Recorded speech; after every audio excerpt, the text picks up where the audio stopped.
el programa de hoy, Cardenal Italiano señala que ordenar sacerdotes casados sería un error. El Papa Francisco afirma que el cristiano debe decidir entre acudir al Señor o cerrarse en sus cosas. Y Cardenal Filoni destaca que el Papa agradeció por el trabajo realizado por el mes misionero extraordinario. Bienvenidos a EWTN Noticias, soy Isabel Díaz Monsalve y hoy regresamos con toda la información de la Iglesia Católica. Un gusto que estén con nosotros, soy Eddie Rodríguez Morel. Empezamos esta edición de WTN Noticias contándoles que el cardenal italiano Camillo Ruini manifestó en una entrevista que ordenar sacerdotes casados sería un error. El cardenal Camillo Ruini, quien fue vicario de la diócesis de Roma y durante 16 años presidente de los obispos italianos, afirmó que la ordenación sacerdotal de diáconos casados sería un error y agregó que la posibilidad de que un sacerdote casado se divorcie sería un fracaso. En una entrevista concedida al diario italiano Corriere della Sera, el cardenal Ruini reconoció que en la Amazonía y también en otras partes del mundo hay una grave carencia de sacerdotes y las comunidades cristianas se ven con frecuencia privadas de la misa. En ese contexto, el purpurado afirmó que es comprensible que haya una demanda por ordenar sacerdotes a diáconos casados. Sin embargo, manifestó que reza para que el Papa no confirme esto en la próxima exhortación apostólica post-sinodal. De acuerdo al cardenal Ruini, se trataría de una medida equivocada, porque por un lado, el celibato de los sacerdotes es un signo de dedicación total a Dios y al servicio de los hermanos, especialmente en un contexto erotizado como el actual. En ese sentido, agregó que renunciar a este estilo de vida, aunque sea de forma excepcional, sería una cesión al espíritu del mundo que trata siempre de introducirse en la Iglesia y que difícilmente se limitaría a casos puntuales como el de la Amazonía. Por otro lado, el purpurado comentó que hoy el matrimonio se encuentra en crisis y los sacerdotes casados y sus consortes quedarían expuestos a los efectos de esta. Durante la entrevista, el cardenal Ruini declaró además que vivir el celibato no le fue fácil. Sin embargo, afirmó que no padeció el peso de no tener hijos porque siempre contó con el afecto de muchos. Quisiera destacar dos puntos que me parecen muy importantes de estas declaraciones del cardenal Camillo Ruini. El primero, pues el hablar del celibato como una consagración total al Señor que te dispone y que te habilita para poder servir a las personas en cualquier momento que se necesite. Muchas veces sabemos que los sacerdotes pues tienen que acudir a una unción de los enfermos, tienen que celebrar un bautizo, tienen que acudir a la confesión y ese tiempo, si uno lo dedica totalmente al Señor por medio del celibato, te consagras al Señor, pues tiene la disponibilidad para poder atender estas necesidades. Y un segundo punto es la paternidad espiritual, cómo los sacerdotes pueden, si bien renuncian a tener hijos, pues tienen esos hijos espirituales que son todos los fieles que día a día acuden a ellos y que el sacerdote también los puede querer y los puede tener en su corazón como esos hijos espirituales. Por otro lado, les informamos que en una misa celebrada en la Casa Santa Marta, el Papa Francisco hizo una reflexión sobre el Evangelio. Al respecto, afirmó que la salvación consiste en una elección personal entre acudir al encuentro del Señor o cerrarnos en nuestras cosas. Escuchemos lo que dijo. En una reciente misa celebrada en Casa Santa Marta, el Papa Francisco afirmó que la salvación consiste en una elección personal entre acudir al encuentro del Señor o cerrarnos en nuestras cosas. Por ese motivo recordó que Dios no nos hace pagar entrada para llegar a Él. En el camino de la vida, tantas veces. Y en el camino de la vida, muchas veces nos encontraremos ante esta elección, o la gratuidad del Señor, el acudir a encontrarme con Dios, o cerrarme en mis cosas, en mis intereses. O chiudermi nelle mie cose, nel mio interesse. El Santo Padre hizo esta reflexión al comentar la lectura del Evangelio de San Lucas, en la que se narra la parábola de los invitados que se excusan, donde un hombre organiza un gran banquete que rechazan los invitados con diferentes excusas. Ante esta negativa, el hombre decide invitar a su casa a los pobres y lisiados, ofreciéndoles a ellos la fiesta que tenía reservada para sus amigos. Al respecto, el pontífice comentó que los amigos del hombre respondieron cerrándose sobre sí mismos y afirmó que eso es un pecado. En ese sentido, el Papa manifestó que el rechazo a acudir a la fiesta es también un rechazo al Señor. Pero la mayoría se ata a las riquezas, se cierra. y por ello no pueden comprender qué es la fiesta. Capire cosa è la festa.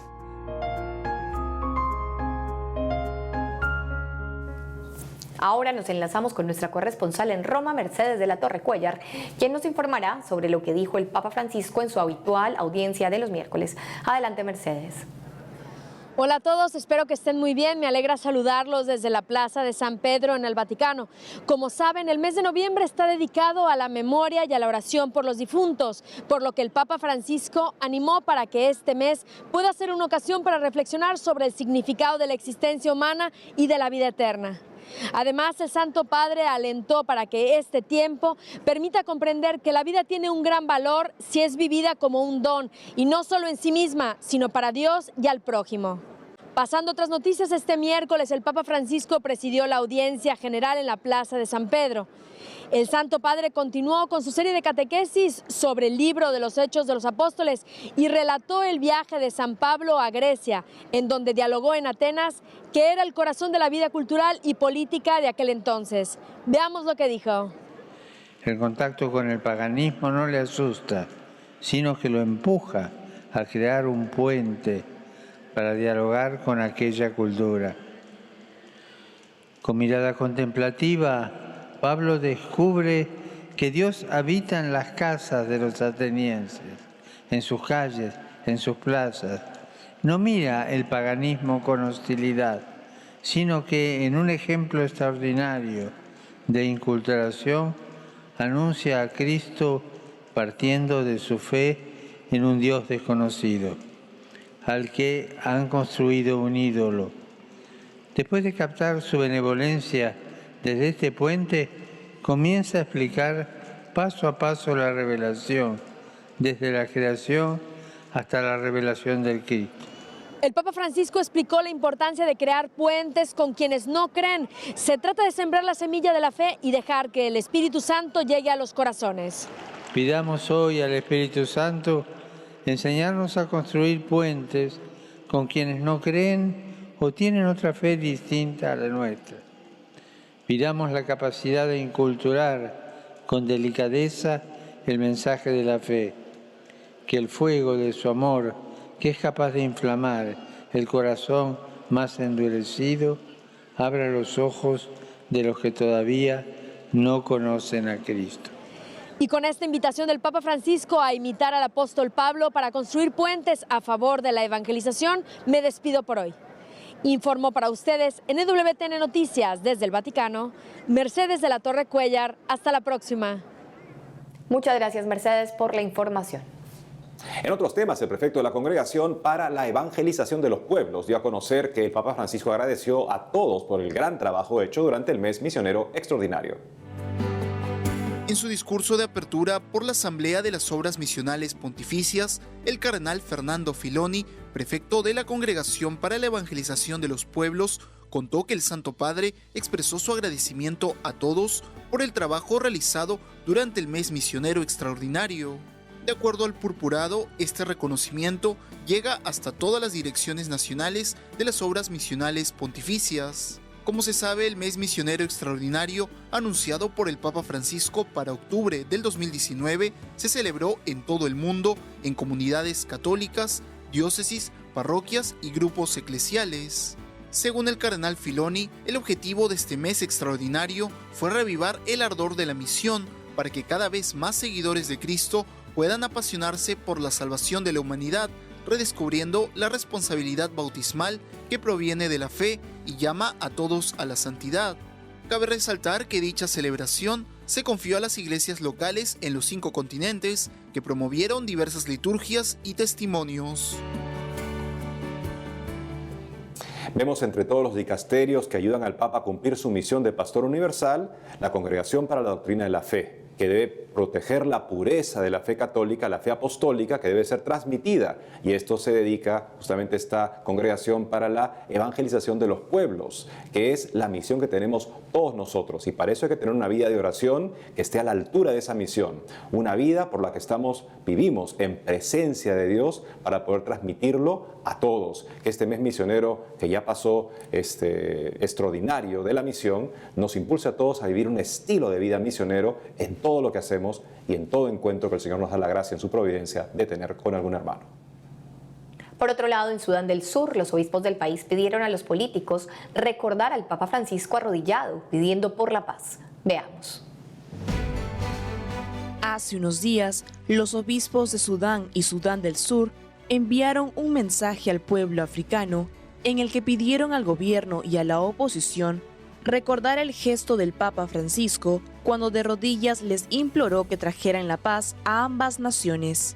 Como se recuerda, a inicios de abril de este año, al final del retiro espiritual de los líderes políticos de Sudán del Sur en Casa Santa Marta, el Santo Padre se arrodilló ante ellos y besó los pies del presidente de la República, Salva Kiir, y de los vicepresidentes electos, entre los que se encontraba el líder de la oposición, Riek Machar. A raíz de este encuentro, se propuso un nuevo gobierno de unidad nacional, pero que hasta el momento no se ha cumplido y que tiene como fecha límite el 12 de noviembre. Sin embargo, el presidente Salva Kiir ha sugerido que en este nuevo ejecutivo no forme parte Riek Machar. Cabe señalar que si el vicepresidente no llega a formar parte de este nuevo gobierno, existe el riesgo de que se reanude la guerra civil en un país agotado por las dramáticas consecuencias del conflicto que estalló en diciembre de 2013. Ante esta situación, los obispos de Sudán y Sudán del Sur hicieron un llamamiento a la unidad para que juntos puedan hacer frente a la adversidad y compartir los escasos recursos en beneficio de todos. Este gesto del Papa Francisco de humildad, de arrodillarse a pedir la paz, realmente conmueve los corazones, sigue conmoviendo y esperemos que pueda tocar los corazones de aquellos que pueden hacer algo radical, además, para aportar a la paz en Sudán del Sur. Vivimos en un tiempo en el que los gestos son más elocuentes muchas veces que las palabras. Las personas escuchan las palabras y ni siquiera las entienden, pero el gesto queda. Y este gesto está diciendo, estamos comprometidos y yo estoy con ustedes al servicio de una paz para la cual necesitamos ser servidores unos de otros, que es el sentido de dirigir el destino de una nación. Amigos, ahora tenemos que hacer una pausa, pero al volver, sacerdote mexicano nos explicará por qué quemó réplicas de polémica imagen de la Pachamama. Iglesia en Bolivia desmiente haber promovido denuncias de fraude electoral. Ya regresamos con más información en EWTN Noticias.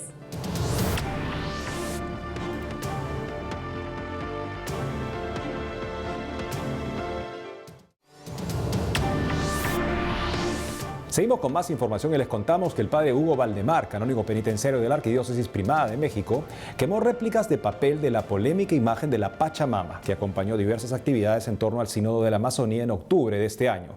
Este hecho se produjo el domingo 3 de noviembre y se realizó en un templo del centro de la Ciudad de México. Para conocer con más detalles las motivaciones de este acto, está con nosotros el propio padre Hugo Valdemar. Padre, bienvenido a EWTN Noticias.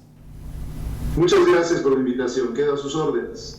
Padre, por favor, cuéntenos en principio cuáles fueron las razones por las que quemó estas réplicas de la polémica imagen de la Pachamama y qué oración o rito fue el que utilizó para este acto de reparación. Sí, fue mucha queja de gente que estaba muy enojada y sobre todo dolida por ver estos actos de adoración idolátrica que se llevaron a cabo en Roma, en el Vaticano, en Santa María Traspontina, en Via Crucis, en fin, estos actos que desconcertaron mucho a los fieles, los tenían muy enojados y me pidieron hacer algo. En un primer momento pensé solo un acto de desagravio, tomando esa oración de Monseñor Atanasio Scheider, pero después hice también unas peticiones y decidí hacer un gesto que es de los profetas del Antiguo Testamento y de los misioneros de todas las épocas, quemar los ídolos. Entonces, afuera de la iglesia, acabado el acto del desagravio, se quemaron 3 imágenes de las Pachamama, misma que había en Roma en su momento, pues como un gesto de repudio, pero sobre todo de desagravio y para pedir perdón a Dios por estos hechos idolátricos. Por otro lado, padre, hay algunos que consideran que el robar estas imágenes de la Pachamama y tirarlas al río, como hizo al parecer un joven austríaco, o el quemar réplicas de esta imagen, como ha hecho usted, son un ataque a la libertad de expresión y una falta de respeto incluso racista a la cultura de los pueblos amazónicos. ¿Qué opina usted? Nadie hubiera hecho nada contra esas imágenes de la Pachamama si a su vez hubieran respetado las iglesias, el culto católico, la fe de nosotros los católicos, y no procesionarlas, hacer oración sobre la tumba de San Pedro, llevar a Santa María Transpontina las imágenes y ponerlas en el altar. Eso ofende profundamente a los católicos y es algo que no podemos tolerar. Si ellos quieren respeto, muy bien, que respeten nuestros templos sagrados, y si quieren adorar a la Pachamama, que hagan sus templos, pero no en los templos católicos. Finalmente, padre, ¿qué reflexión podría hacer a raíz de las conclusiones del Sínodo de la Amazonía? Pues muy preocupante las propuestas que yo espero el Santo Padre al final en el documento las deseche, sobre todo la del sacerdocio a los viri probati, hombres casados, que no se tome en cuenta que si esto ha sido posible en la Iglesia en otros tiempos se pedía la perfecta abstinencia. Luego, algo peor, el diaconado femenino, que no tiene ningún fundamento en la tradición de la Iglesia, y sería tanto como entrar en la dinámica destructora a la que han entrado las iglesias protestantes. Y otra cosa preocupante, el introducir ritos amazónicos. Con lo que hemos visto en Roma, podemos imaginar lo que ahora van a hacer con los ritos amazónicos, es dar lugar a la idolatría y la superstición, que es una gravísima ofensa a Dios. Son tres temas inadmisibles que esperemos el Papa los deseche. Padre Hugo Valdemar, muchas gracias por habernos acompañado hoy en EWTN Noticias. Al contrario, gracias por la invitación, Dios los bendiga. Muchas gracias, padre. Y en otras noticias, a través de un comunicado, la Conferencia Episcopal Boliviana desmintió al ministro de la Presidencia, Juan Ramón Quintana, por haber señalado a la Iglesia Católica como uno de los responsables de promover denuncias de fraude electoral. Tras las acusaciones del ministro de la Presidencia en Bolivia, Juan Ramón Quintana, quien señaló que la Iglesia en el país había promovido denuncias de fraude en las elecciones generales que se realizaron el pasado 20 de octubre, la Conferencia Episcopal Boliviana desmintió estas imputaciones a través de un comunicado. Y es que días atrás, Quintana dijo que la figura de fraude es una coartada que fue instalada hace bastante tiempo en los medios de comunicación y las redes, a través de los opinadores contratados, organizaciones no gubernamentales con financiamiento extranjero, la Iglesia Católica alineada con la derecha, entre otros. Ante este hecho, los obispos bolivianos aseguraron que las afirmaciones del ministro son totalmente falsas y carecen de todo fundamento real. Asimismo, indicaron que son acusaciones lanzadas contra la Iglesia u otras instituciones de Bolivia con el único fin de menoscabar su credibilidad. Los prelados también recordaron que la Iglesia en Bolivia siempre está al servicio de la verdad, la justicia y el bien común, y no de facciones de izquierda ni de derecha, como la población boliviana bien sabe.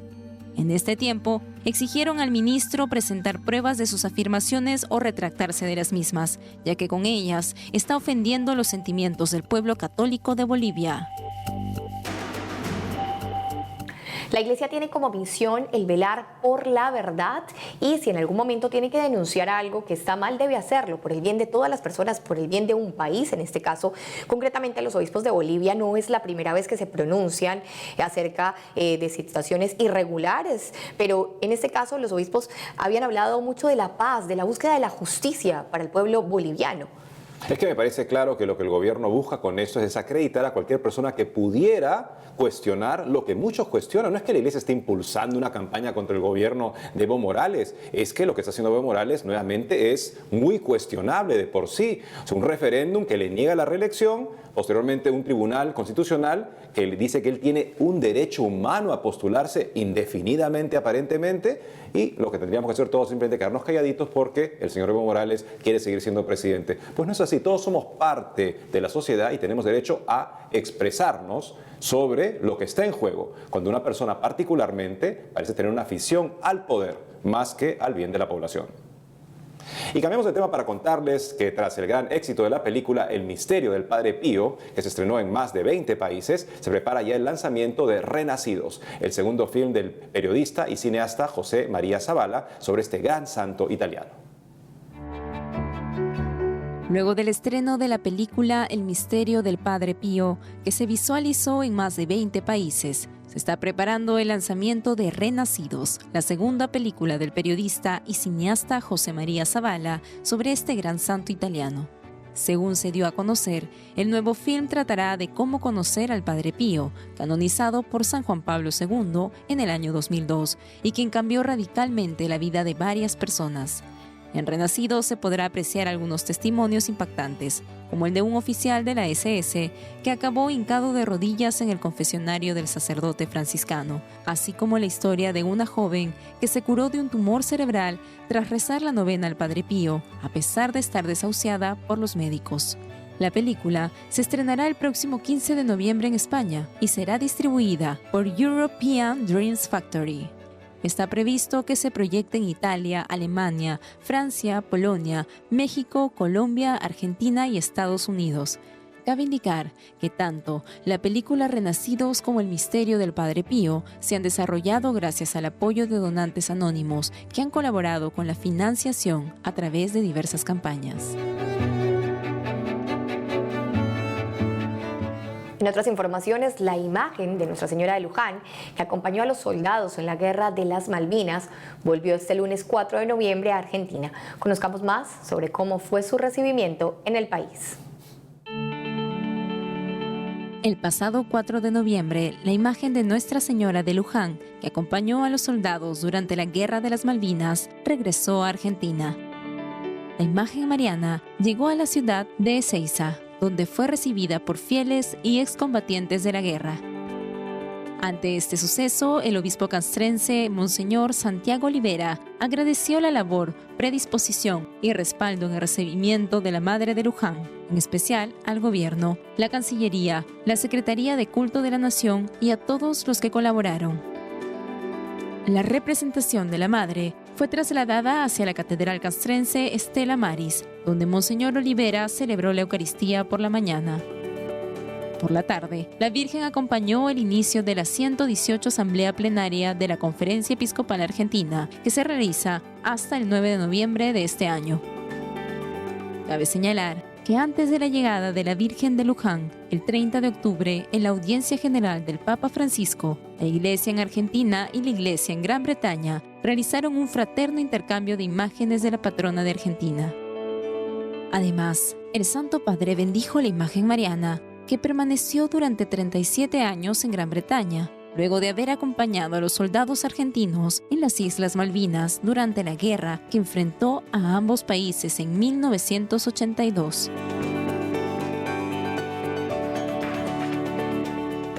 La Virgen María debe estar muy contenta de poder fomentar y llevar a cabo esta unión de naciones y de todo un país, cómo tantas personas se pueden congregar alrededor de ella. Y por eso, Eddie, yo me pongo a pensar cómo no pedirle a la Virgen María que sea ella la promotora de la paz, de la justicia en cada país, cómo no encomendarnos a ella y rezar con fervor el rosario, darle un regalo al rezar el rosario para pedirle que siga intercediendo concretamente aquí a la Virgen de Luján por el pueblo argentino, pero también en todas las naciones, pedirle a la Virgencita para que apoye y luche también con nosotros y nos regale la paz tan anhelada. Un gran gesto de reconciliación que preside la presencia de María Santísima, que es la que nos enseña a vivir una vida reconciliada con Dios, entre nosotros mismos también, y también con las personas que podemos haber herido y dañado profundamente. El Señor nos ha enseñado a cómo perdonar para comenzar una nueva historia, su historia en nosotros.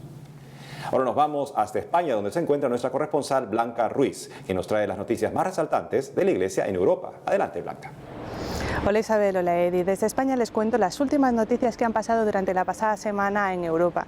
Y empezamos en Francia, donde el pasado 20 de octubre tuvo lugar el inicio del año jubilar por la construcción de la Basílica del Sagrado Corazón de Jesús en Montmartre, París, Francia. Monseñor Michel Aupetit, arzobispo de la Archidiócesis de París, recordó la preciosa historia que hay detrás de la construcción de esta monumental basílica. El lugar elegido para su construcción fue la colina del Montmartre, también conocida como Colina de los Mártires. El arzobispo de París de la época, Monseñor Joseph Gilbert, aseguró que debía construirse allí porque precisamente en ese lugar debía reinar el Sagrado Corazón de Jesús. Desde ese momento, esa colina y esa basílica han sido lugar de culto en Francia, desde su inauguración el 20 de octubre de 1919. Ahora se cumplen 100 años de esa fecha y la Archidiócesis de París lo celebra con un año jubilar. Y seguimos en Reino Unido, donde, como saben, el pasado 23 de octubre se descubrieron los cadáveres de 39 personas dentro de un camión frigorífico. Eran todos inmigrantes vietnamitas.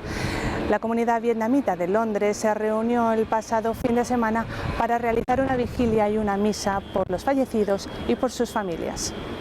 Durante la vigilia de oración se pidió por todos los fallecidos que, según afirmaron, murieron buscando libertad, dignidad y felicidad. Además, el obispo auxiliar de Westminster, que presidió el acto, pidió que se rece por la conversión de los traficantes de personas y aseguró que espera que esta tragedia haya tocado sus corazones. Y terminamos en Madrid, donde el próximo 9 de noviembre se celebrará el Día de la Almudena, patrona de la ciudad. El cardenal Carlos Osoro pidió que se celebrara este año bajo el lema Con María, misioneros en Madrid. El cardenal Osoro invitó a participar de forma especial en los actos preparados para ese día, para que la celebración sea una fiesta de renovación del amor que tenemos a nuestra Madre, la Almudena, haciendo de nuestro Madrid un lugar de encuentro y acogida para todos los hombres. Aunque el triduo de preparación comenzará el 6 de noviembre, la tradicional ofrenda floral se desarrollará el día 8 y también durante todo el día 9 de noviembre, que será cuando se celebre la misa solemne en la Plaza Mayor de Madrid y se renovará el voto de la Villa de Madrid a la Virgen. Esto es todo desde España, seguiremos informando. Muchas gracias, Blanca. Y bueno, estimados televidentes, hemos llegado al final del programa por el día de hoy. Muchas gracias por acompañarnos y recuerden que nos pueden seguir en las redes sociales. Y saben que también nos pueden encontrar en ewtnnoticias.com. Hasta pronto.